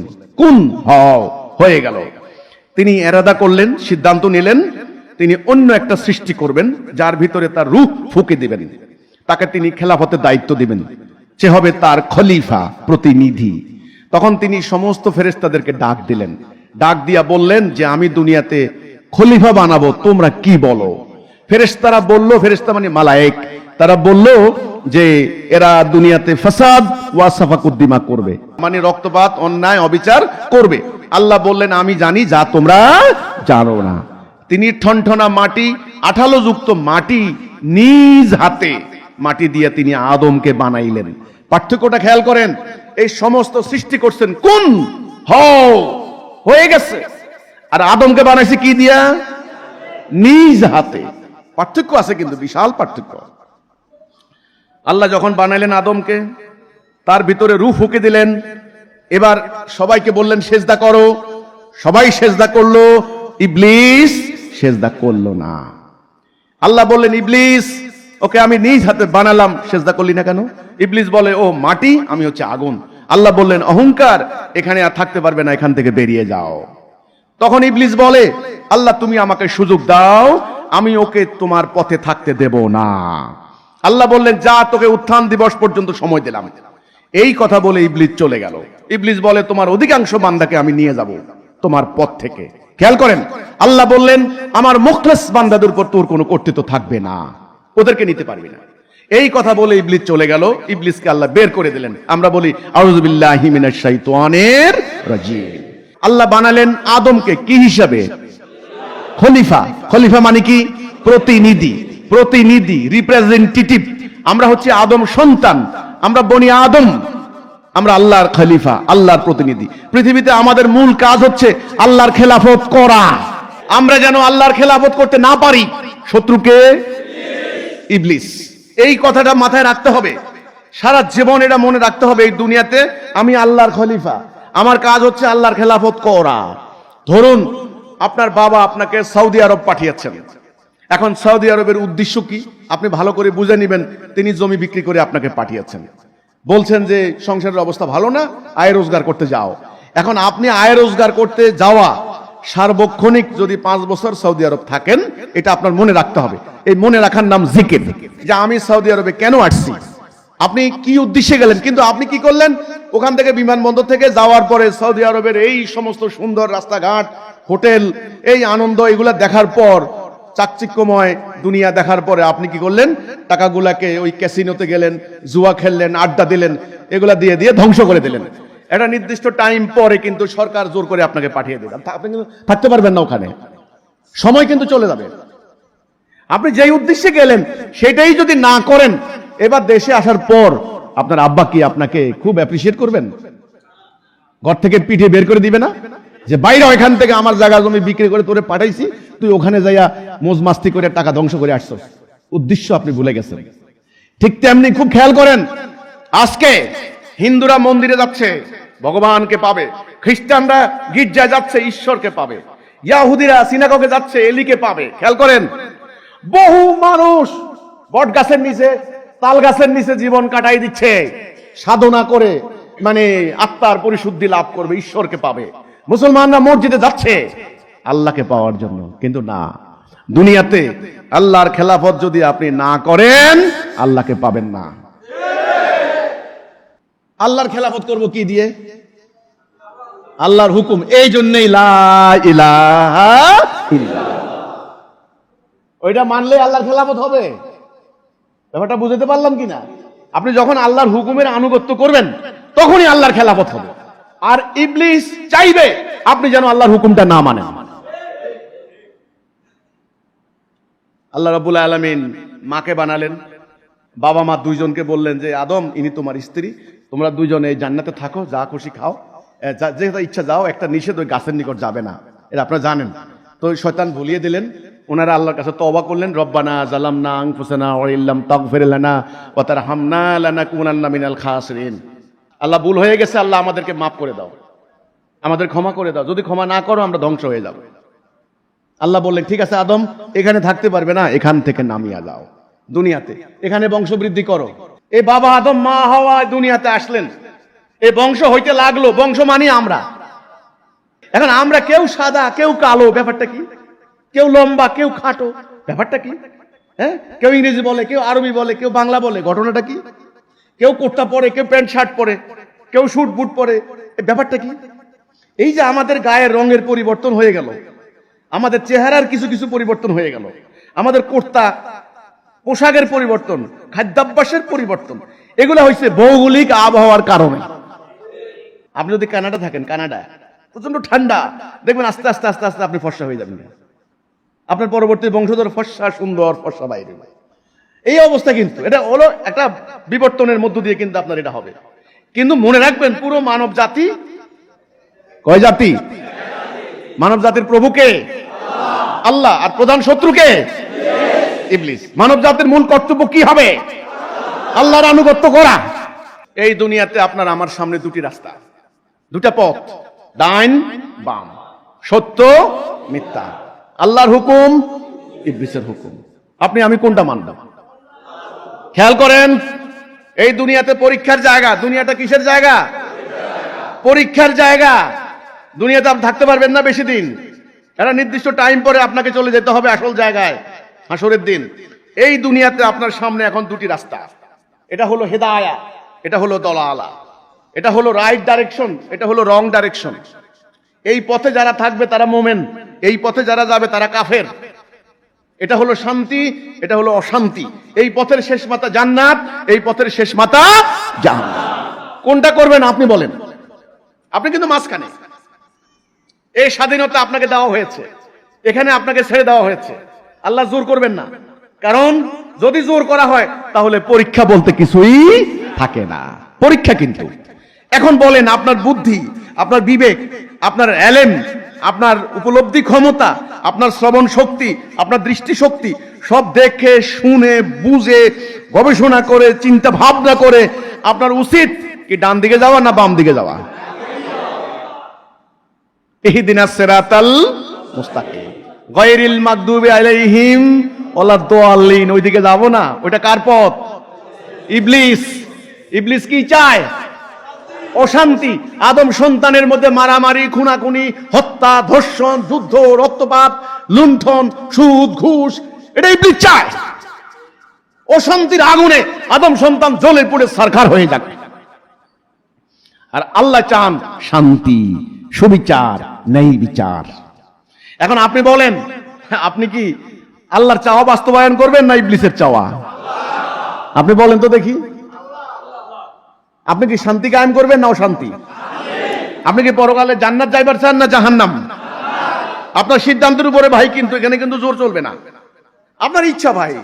আপনার সামনে আমি একটা বাটি দিলাম, এটা হলো মদের গ্লাস, এটা হলো দুধের গ্লাস। আপনার ইচ্ছা ভাই, মদ খাইলে আপনি খান, দুধ খাইলে আপনি খান। ডাইন আর বাম, সত্য আর মিথ্যা বলে দেওয়া হয়েছে, শুধু কার্যকারিতা।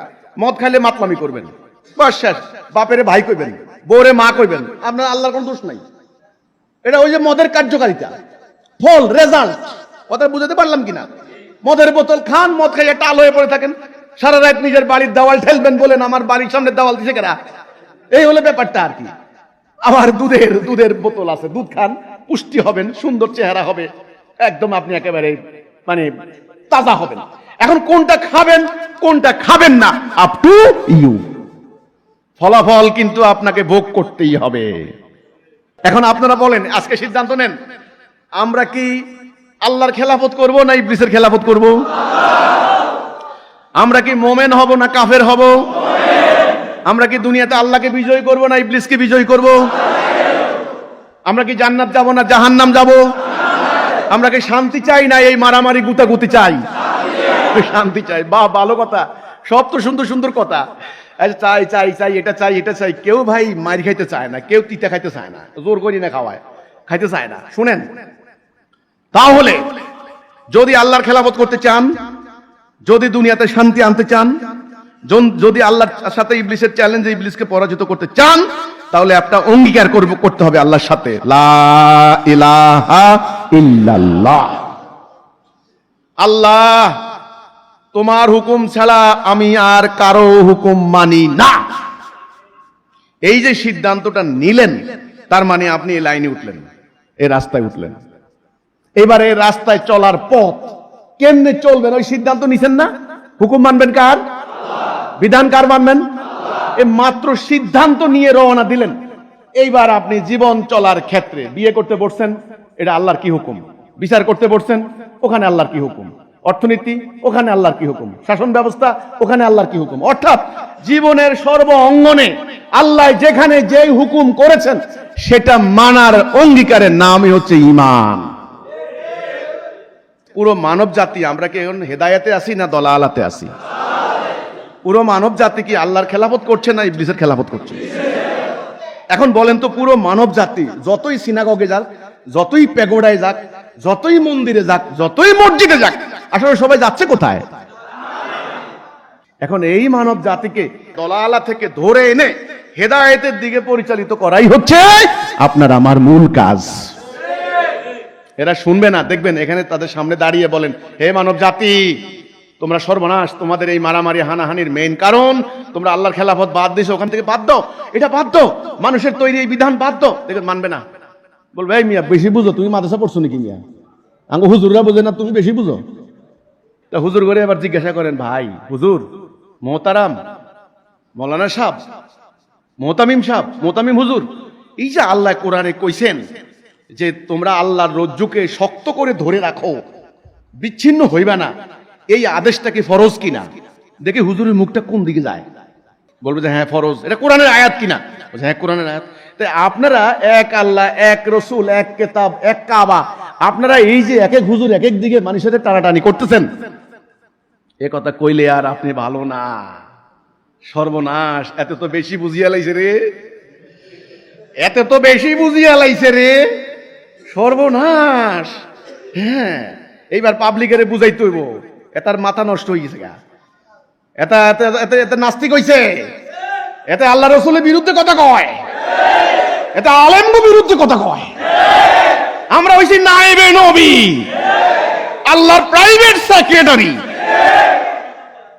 আমাদেরকে দান দক্ষিণা না দিয়া তুমি স্বর্গে যাইবা, এত সহজ না।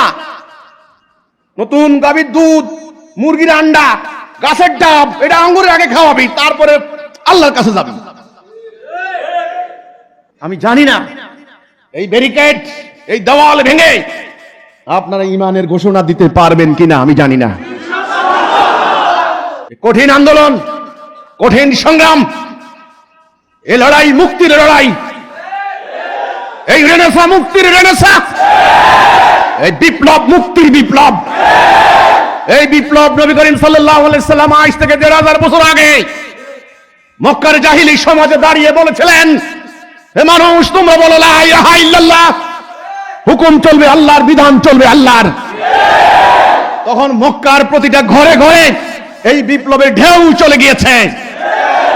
এই বিপ্লব মুক্তির বিপ্লব, এই বিপ্লব ধর্মান্ধতার বিরুদ্ধে, কুপমণ্ডকতার বিরুদ্ধে, শিরিক কুফরের বিরুদ্ধে, জাহিলিয়াতের বিরুদ্ধে, মানুষের তৈরি করা সমস্ত তন্ত্র মন্ত্রের বিরুদ্ধে।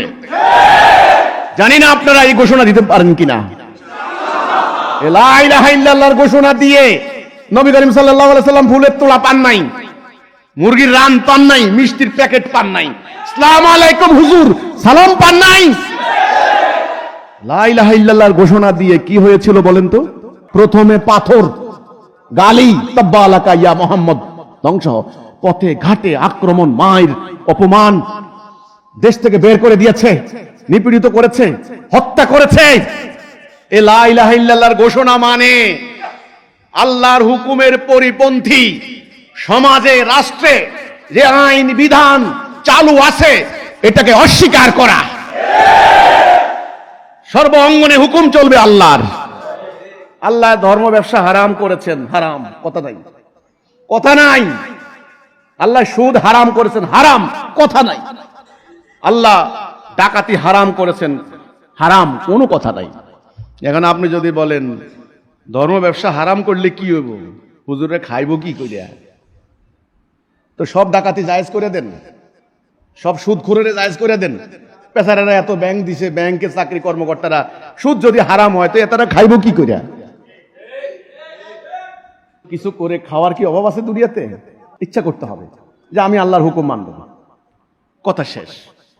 এবার দরকার হইলে মানুষের ঘরে কাম করতে হয়, মানুষের গোলামি করতে হয়, গোলামি করুন। আপনারা ওয়াজের মধ্যে বলেন আমার নবী ইহুদির কুয়ার থেকে পানি তুইলা উনি সংসার চালাইছে। আপনারা কোন হযরত আবু বকর কাপড়ের গাঁটটি নিয়ে বুড়াকালে বাজারে গিয়ে ব্যবসা করে সংসার চালাইছে। আর আপনাদেরকে ৫০,০০০ টাকা অগ্রিম, ২০,০০০ টাকা মঞ্চে, ১০,০০০ টাকা সেক্রেটারির কাছে, ২,০০০ টাকা মোবাইলে, তেলের টাকা, রাহা খরচ, এগুলা আনার পরেও আপনাদের টাইম ধরা। আমার আরেক জায়গায় ওয়াজ আছে, তাড়াতাড়ি শেষ করেন। এই সিস্টেম থেকে বের হইতে না পারলে এই কোরআনের বরকত আপনারা আর পাবেন না। তাহলে আমাদের কি আছে? মসজিদ আছে, মসজিদ বাড়তেছে, রোজা আছে, হজ আছে, আলেম ওলামা আছে, কি নাই? প্রাণ পাখি আউট হয়ে গেল কোন দিক দিয়া খবরে নাই, ইমান নাই। কেমনে ইমান চলে গেল আশা করি বুঝতে পারছেন। ২ নাম্বার হলো ইসলামের যে উদ্দেশ্যটাই নাই আমাদের সামনে। আমরা মনে করছি নামাজ পড়তে পড়তে জান্নাত চলে যাব। না, নামাজের একটা উদ্দেশ্য আছে, উদ্দেশ্য হচ্ছে নামাজ আপনাকে একজন সঠিক মোমেন তৈরি করে, আপনার চরিত্র তৈরি করে, আপনি যেন এই চরিত্র দিয়া লড়াই করে আল্লাহকে বিজয়ী করতে পারেন। 82 বার নামাজের হুকুম দেওয়া হয়েছে মোমেনদেরকে। মোমেনরা ঈমান আনবে, আল্লাহর রাস্তায় জিহাদ করবে, জিহাদ করে আল্লাহর বিধান প্রতিষ্ঠা করবে, মানুষ যেন দরজা খুলে ঘুমাতে পারে, কথা শেষ। আপনি আলাদা নামাজ পড়ে জান্নাত যেতে পারবেন না। এই মানব জীবনে এই যে অশান্তি চলছে, যুদ্ধ, রক্তপাত, এটা বন্ধ করার জন্য বহু চেষ্টা হচ্ছে, আসলে হবে না। আল্লাহ বললেন আমি আমার নবীকে দিন দিয়েছি। দিন কয় প্রকার? মানুষ কয় প্রকার? 2 প্রকার, মোমেন, কাফের। আচ্ছা, আমলও কিন্তু 2 প্রকার। আমল কয় প্রকার? আমলের সলে, আমলের সাইয়া, আমলও 2 প্রকার, পরিণতি কিন্তু 2টা। এই মানুষের জীবন পরিচালিত কেমনে হবে সেটার জন্য একটা দিন লাগবে। দিন মানে জীবন ব্যবস্থা, রাষ্ট্র কিভাবে চলবে, সমাজ কিভাবে চলবে, কোর্ট কাছারি আদালত কিভাবে চলবে, এটার নাম দিন। একটা আল্লাহ দেওয়া দিন, একটা মানুষের তৈরি করা দিন। এখন চলছে কোনটা? মানুষের তৈরি করা দিন। এই যে দেখেন না, এই যে এক ব্যাটারে আনছে সংবিধান সংস্কার করবার লাগা, যখনই আনছে তখনই আমি কইছি কাম হইছে। আমেরিকার থেকে, আমেরিকার ইলিনয়ের বিশ্ববিদ্যালয় উনি অধ্যাপনা করেন, ওনাকে আনছেন। আমি গতকালকে একটা নিউজ পাইলাম 83 কোটি টাকা ব্যয় হয়েছে মোট সংস্কার হিসাব করতে যাইয়া। সংস্কার টস্কারের একটা প্রস্তাব দিয়ে উনি এখন গেছে গা ওখানে। বাস এইভাবে চালাও, ওরা ওখান থেকে প্রেসক্রিপশন দিয়ে দিছে, এইভাবে এভাবে চালাও। বিএনপির কথা হলো আমাদেরকে দেখাইলো একটা, আঙ্গ সই নিছো একটা, এখন দেখতেছে দিছে আরেকটা। দেখেন না, এগুলো কইতেছে কিন্তু বিএনপি কইতেছে কি রে বাবু রে, এরকম এরকম ধোকাবাজি করলো আমগোর লগে। ওনারা উচ্চশিক্ষিত মানুষ, ধোকাবাজি করে আমগরে সই দিছে, মানে একটা নাটক। 92% মুসলমানের দেশ, লা ইলাহা ইল্লাল্লাহ কলেমা বলে, আল্লাহু আকবার আযান দিলে মসজিদে দৌড়ায়। তোমার সামনে আল্লাহর দেওয়া বিধান বর্তমান থাকতে তোমরা একবার আমেরিকার সংবিধান, একবার ব্রিটেনের সংবিধান, একবার এই সংবিধান রচনা করো। তোমরা মুসলমান দাবি করো কোন শর্মে? এবার একদল কয় আগামীতে গণভোট হইতে হবে, সংবিধানে এটা যুক্ত হবে কি হবে না। আরেক বেলা বলে না, গণভোট পরে হবে, এবার খুনাখুনি চলবে। ওই যে ওই নমিনেশন কারে দেয় নাই, বাসে দিছে আগুন, এক বেটা ড্রাইভার বেটা নির্দোষ জ্বলে পড়ে সারখার। সাতক্ষীরা হয়েছে গতকালকে। শুরু আর কি, শুরু। ঠিক ইবলিস যে কথা বলেছিল, আমি আদম সন্তানকে শান্তিতে ঘুমাইতে দিব না, তোরা সবাই মিল্লা ইবলিসের দিকে গেলা। তাইলে এখন দুনিয়াতে চলতেছে কার দিন? ইবলিসের দিন, মানুষের দিন, মানুষের ব্যবস্থা, জীবন ব্যবস্থা। ভাই সাধারণ মানুষ তো দিন বুঝে না রে ভাই, জীবন ব্যবস্থাই বুঝে না রে ভাই, কি আর বলবো। এই যে আমার সামনে আসে না, জীবন ব্যবস্থাই তো বুঝে না, খালি দৌড় দি যা, খালি ভোট দিত সিল মারো ভাই, সিল মারো। সিল মাইরা তুই যে মানুষের দিন কায়েম করলি, ওরাও কাফের, তুইও কাফের। মুসলমান কি মানুষের দিন মানতে পারে? মুসলমান কার দিন মানবে? আল্লাহর দিন। এই আল্লাহর দিন আল্লাহ রাসূলকে দিয়েছেন। রাসূল যুদ্ধ করে, লড়াই করে, পেটে পাথর বেঁধে, শত্রুর আঘাতে আঘাতে জর্জরিত হয়ে জিহাদ করে আল্লাহর এই দিনটাকে তিনি কায়েম করেছেন। কায়েম করে দিয়ে তিনি চলে গেলেন আল্লাহর কাছে। দিনের নকশা রেখে গেছেন এই যে কোরআন। ওকে, রাসূলের সাহাবীরাও ওইভাবে বাড়িঘর ত্যাগ করে, রক্ত দিয়ে, খেয়ে না খেয়ে, গাছের লতা পাতা খেয়ে, শত্রুর আঘাতে আঘাতে জর্জরিত হয়ে তারা সেই দিনটা প্রতিষ্ঠা করলেন। ফলে অর্ধ দুনিয়াতে আল্লাহর দিন কায়েম হয়ে গেল। কিন্তু ওনারা চলে যাওয়ার পর, তারও পর থেকে আস্তে আস্তে আস্তে আস্তে আমরা আল্লাহর দেওয়া সেই দিন বাদ দিলাম। বাদ দিয়া ব্রিটিশের তৈরি করা দিন আমরা মেনে নিলাম। আবারও সেটা মানবেন তো? সেটা মানার জন্যই তো এই যে নির্বাচনে সবাইকে টেনে নিয়ে যাচ্ছে।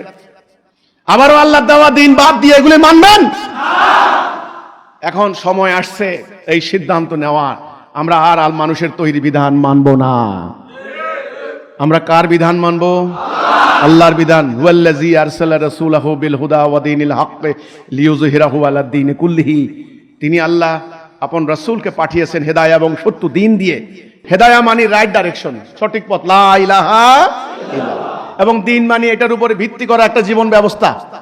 আমরা কারো কাছে যাওয়া লাগবে না, আল্লাহ আমাদেরকে দিয়েছেন, আমরা আল্লাহটার আনুগত্য করব, কথা শেষ। তাহলে দিন কয় প্রকার? আল্লাহ দেওয়া দিন, মানুষের তৈরি করা দিন। আমরা মানবো কোনটা? বর্তমানে মানে কোনটা? ঈমান আছে? তাহলে অশান্তির মেইন রিজন আশা করি বুঝছেন। আমাদের আল্লাহ দেওয়া দিন আমরা বাদ দিয়েছি। আমরা আন্দোলন, আমাদের হিজবুত তৌহিদ আন্দোলন আমরা দাঁড়িয়েছি এই কথা বলার জন্য, নো মোর কন্টিনিউ, আর আমরা কন্টিনিউ করব না।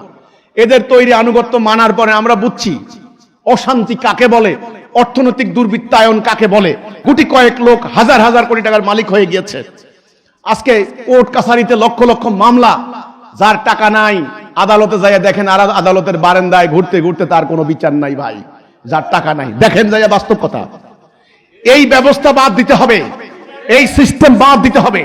এই সিস্টেম বাদ দিয়ে আল্লাহর দেওয়া জীবন ব্যবস্থা কায়েম করতে হবে। আমি আপনাকে বললাম যে আপনি কি খাইতে চান, আপনি বললেন আমি কমলা খাবো। এটা মাত্র ইচ্ছা পোষণ করলেন। এতদিন তো মাকাল ফল খাইয়া কলজিয়া কালা হয়ে গেছে গা, মুক্তিটা হয়ে গেছে গা। কেউ তো আর বলে নাই এর ভালো পাল্টা কোনো মজার ফল আছে, কেউ বলতে পারে না। এটাই খা, খালি এটাই খা।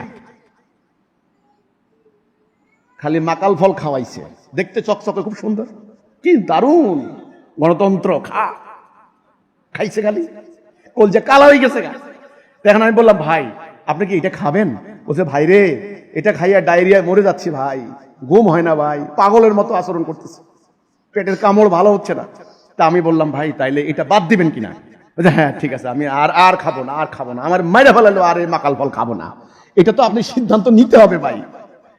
দ্বিতীয় সিদ্ধান্ত, তখন আমি বলবো আপনি এই যে কমলা খান, কলজা ঠান্ডা করে দেবে। এই এখন এই যে মাত্র সিদ্ধান্ত নিলেন, কমলার বীজটা লাগাইতে হবে না, গাছটা বড় করতে হবে না, যত্ন করতে হবে না, তারপরেই না কমলা খাবো। আমরা আল্লাহর দিন কায়েম করব। কিসের দিন কায়েম করব? কেন কায়েম করব? কারণ আমরা মোমেন। আমরা ঈমান আনছি কার উপরে? ঈমান আনছি নবীর উপরে। আমরা নবীর উম্মত, আল্লাহর বান্দা, লা ইলাহা ইল্লাল্লাহ মুহাম্মাদুর রাসূলুল্লাহ কথা বলে আমরা ঈমান আনছি। এখন আমাদের কর্তব্য হচ্ছে রাসূলুল্লাহ যে কাজ করেছেন সেই কাজ করা। রাসূলুল্লাহ সারা জীবন লড়াই করে আল্লাহর দেওয়া এই দিনটাকে প্রতিষ্ঠা করে দিয়ে গেছেন। ফল হচ্ছে মানুষ যেন দরজা খুলে ঘুমাতে পারে। আমি রাসূলের উম্মত হিসেবে এই দায়িত্ব কাঁধে তুলে নিতে চাই। আপনারা চান? যদি চান তাহলে আপনাদেরকে দুটো কাজ করতে হবে। এক নাম্বার, ঈমান আনতে হবে, লা ইলাহা ইল্লাল্লাহ মুহাম্মাদুর রাসূলুল্লাহ, আগে ঈমান। দুই নাম্বার, জান মাল দিয়ে আপনাকে জিহাদ করতে হবে। জিহাদের কথা শুনলে কি ভয় লাগলো নাকি? এই যে এতক্ষণ ভালো কথাই শুনলাম, সওয়াবের কথা, শুরু হয়েছে আবার জিহাদের কথা। রে ভাই, জিহাদ 650 আয়াত আছে জিহাদের। এখন তো জিহাদের ভুল ব্যাখ্যা দিছে। একদল দিছে কি আত্মার বিরুদ্ধে জিহাদ বড় জিহাদ। আপনি যদি বলেন আল্লাহর দিন প্রতিষ্ঠা করতে হবে, জিহাদ করতে হবে, দেখবেন আপনারে শুনাই দিব, এই মিয়া কি জিহাদ করবা মিয়া, আত্মার বিরুদ্ধে জিহাদ করো, ওইটা আসল জিহাদ। নিজে ঠিক হও, দুনিয়া এমনি ঠিক হয়ে যাবো। কয় না কথা? নিজে ঠিক হও, দুনিয়া এমনি ঠিক হয়ে যাবো। এটা ভুয়া কথা। আল্লাহর দিন কায়েম না হলে যতই আপনি নিজে ঠিক হন, দুনিয়া ঠিক হবে না। আমি নিজের চোখে দেখেছি, আমার গ্রামের মুরব্বীরা, অনেক মুরব্বী, আমার দাদা, আত্মীয় স্বজনরা, নিজের চোখে দেখেছি জীবনে মিথ্যা কথা বলতেন না, প্রতারণা করতেন না। আমার পাশের বাড়ির এক মুরব্বী, তিনি বাজার করতে গেছেন চাঁদপুর বাজারে। বাজার করার পরে 1 মণ ধান নিছেন। শুনেন, ওই তখন ছিল খোলটা হাতাইয়া দেখে কোনো টাকা পয়সা নাই। এখন ট্রেনে উঠবো কেমনে, ট্রেনের টিকিট করার মতো টাকা নাই। এই 1 মণ ধান মাথায় নিয়ে উনি চলে আসছেন এখানে। চিন্তা করেন কোথায় চাঁদপুর, বিনা টিকিটে ট্রেনে উঠেন নাই। যে মিথ্যা কথা বলেন নাই, আমি নিজে চোখে দেখেছি। 10 টাকা কেউ ঋণী থাকলে তার ঘুম হইতো না ওই টাকা নিয়ে আসা পর্যন্ত। কাউকে ওয়াদা দিলে বিকেল 5টা তোর সাথে কথা, ঠিক 4:50 মিনিটে বই থাকতেন, তার লগে আমার ওয়াদা, নাইলে হাসরের দিন আল্লাহ আমার ধরবো। মানুষের এই মূল্য ছিল। এই ব্যক্তি মানুষগুলি এত খারাপ হইল কেন? তাদের নাতিপুতি চোর, ডাকাত, মার্ডারার, মিথ্যুক, সন্ত্রাসী, উগ্রবাদী, প্রতারক, ভণ্ড কেমনে হইল? জীবন ব্যবস্থা, সিস্টেম, রাষ্ট্র ব্যবস্থা, এই জীবন ব্যবস্থার ফলে এদের চরিত্র হয়ে গেছে ইবলিসের চরিত্র। তাহলে জীবন ব্যবস্থা পাল্টাতে হবে। মুহাম্মদের রাসূলুল্লাহ যুদ্ধ করার কোনো কারণ ছিল না। মুহাম্মদের রাসূলুল্লাহ আবু জাহেলের সঙ্গে কোনো শত্রুতার কোনো কারণ ছিল না। একটাই কারণ, মুহাম্মদ রাসূলুল্লাহ সাল্লাল্লাহু আলাইহি সাল্লাম এই কথা বলেছেন, আমি আল্লাহর রাসূল, এই কোরআন প্রতিষ্ঠা করতে হবে আমাকে, তোমাদের শান্তির জন্য, আমার নিজের জন্য নয়। মুহাম্মদ রাসূলুল্লাহ সাল্লাল্লাহু আলাইহি সাল্লাম অন্যান্য প্রেসিডেন্ট রাজা বাদশার মতো ব্যাংকে এত হাজার কোটি টাকা, বউয়ের 300 জোড়া স্বর্ণের জুতা, কিচ্ছু নিয়ে তিনি কবরে যান নাই। এটা সূরা হুজরাতের 15 নম্বর। যদি আপনি এই 2 শর্ত পূরণ করেন, আপনি হবেন মোমেন। আপনি কি হবেন? মোমেন। তাহলে মানুষ কয় প্রকার? মোমেন, কাফের। আপনি কি হবেন? মোমেন। আমরা কি হব? আল্লাহ কোরআনে বলেছেন, যদি মোমেন হও আমি তোমাকে সাহায্য করব, যদি মোমেন হও দুনিয়াতে খেলাফত দেব, যদি মোমেন হও তোমার গুনাহ মাফ করে দেব, যদি মোমেন হও আমার 5000 মালায়েক প্রস্তুত। মোমেনের সমাজ হবে ভাইয়ের সমাজ, কাফেরের সমাজ শত্রুর সমাজ। তাইলে জিহাদ রাসূল করেছেন, 78টা যুদ্ধ হয়েছে, শত্রুর আঘাতে আঘাতে জর্জরিত হয়েছেন, গাছের লতা পাতা খেয়েছেন, পেটে পাথর বেঁধেছেন, দেশান্তরিত হয়েছেন, জেল খেটেছেন, এগুলো সব জিহাদের ফল। এখন জিহাদ করার জন্য একটা কর্মসূচি লাগবে, এমনি এমনি হবে না। মাত্র এরাদা করছেন জিহাদ করবেন, কর্মসূচি লাগবে। 1 নাম্বার ঐক্যবদ্ধ হইতে হবে। কি হইতে হবে? 2 নাম্বার ডিসিপ্লিন, 3 নাম্বার আনুগত্য, 4 নাম্বার হিজরত, 5 নাম্বার জিহাদ। এই কর্মসূচি আল্লাহ রাসূলকে দিয়েছেন, রাসূল উম্মাহকে দিয়ে গেছেন, সারা জীবন লড়াই করেছেন এই কর্মসূচি। আলহামদুলিল্লাহ, আল্লাহ শুকর, আমাদের মহামান্য ইমামুজ্জামানকে আল্লাহ এই কর্মসূচি দান করেছেন। আল্লাহ শুকর, আলহামদুলিল্লাহ। আমাদের কর্মসূচি মানুষের বানানো কর্মসূচি নয়, আমাদের কর্মসূচি আল্লাহর দেওয়া কর্মসূচি। এটা হলো দিন প্রতিষ্ঠার কর্মসূচি। এই কর্মসূচি কেউ নেয় নাই, কোনো সংগঠন নেয় নাই, কেউ নেয় নাই, আল্লাহ আমাদেরকে দিয়েছেন। আলহামদুলিল্লাহ। এই কর্মসূচি উপরে ঐক্যবদ্ধ হয়ে প্রত্যেকটা কাজের একটা কর্মসূচি লাগে না, এটা হলো কর্মসূচি। এই কর্মসূচি আল্লাহ আমাদেরকে দিয়েছেন। দেখেন হিজবুত তাওহীদের প্রতি আল্লাহর অসীম দয়া। দেখেন হিজবুত তাওহীদকে আল্লাহ আকীদা দিয়েছেন, তাওহীদ দিয়েছেন, কর্মসূচি দিয়েছেন, ইসলাম প্রতিষ্ঠার সম্যক জ্ঞান দান করেছেন। মাশাআল্লাহ, আলহামদুলিল্লাহ, আলহামদুলিল্লাহ, সুবহানাল্লাহ। কঠিন ব্যাপার স্যাপার। কাজেই এই হিজবুত তাওহীদ দিয়ে সারা পৃথিবীতে আল্লাহ সত্য দিন প্রতিষ্ঠা হবে ইনশাআল্লাহ। আপনারা নিশ্চিত থাকেন, আপনারা নিশ্চিত থাকেন, নির্ভয় থাকেন। হিজবুত তাওহীদকে ধ্বংস করে দেওয়ার জন্য, নিশ্চিহ্ন করে দেওয়ার জন্য কত ষড়যন্ত্র হয়েছে, কত মিথ্যাচার হয়েছে, কত অপবাদ আরোপ করা হয়েছে, কত গুজব রটনা করা হয়েছে অনলাইনে, অফলাইনে, সোশ্যাল মিডিয়ায়। আলহামদুলিল্লাহ, হিজবুত তাওহীদের অগ্রযাত্রা একটা দিনের জন্য স্তব্ধ করতে পারে নাই। কোন অন্যায় করার রেকর্ড হিজবুত তাওহীদের নাই।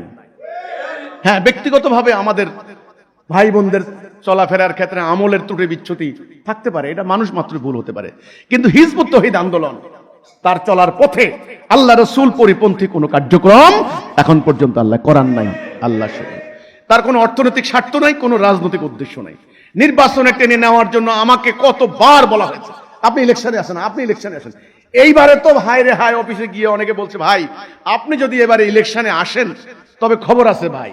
আমি বললাম না ভাই, এই ইলেকশন পদ্ধতি ইসলাম প্রতিষ্ঠার পদ্ধতি নয়। ইসলাম প্রতিষ্ঠার পদ্ধতি আল্লাহ রাসূল দিয়েছেন, আমরা এর বাইরে যাব না। এটা প্রতারণার পদ্ধতি, এটা ধাপ্পাবাজের রাজনীতি, এখানে আমরা যাব না ভাই। তো কাজেই আপনারা এই কর্মসূচি ফলো করলে ইনশাআল্লাহ আল্লাহ আপনাদেরকে বিজয় দান করবেন।